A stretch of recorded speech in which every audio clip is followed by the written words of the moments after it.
Syederalun, Aceh tak henti memendarkan pesona alam yang menggoda pelancong untuk datang. Tersembunyi di balik bebukitan, Lamreh menyuguhkan panorama alam berupa tanjung, tebing, dan pantai dalam satu landscape. Bentang alam desa yang berada di wilayah administratif Kecamatan Krung Raya, Kabupaten Aceh Besar itu sungguh memanjakan mata.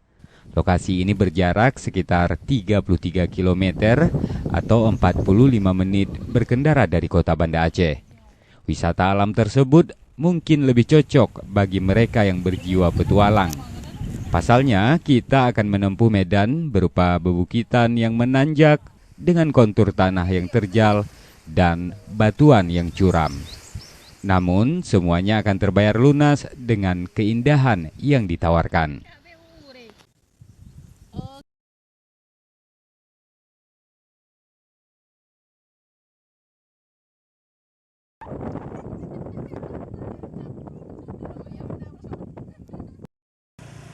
Dari Banda Aceh, Nurul Hayati, Serambi On TV.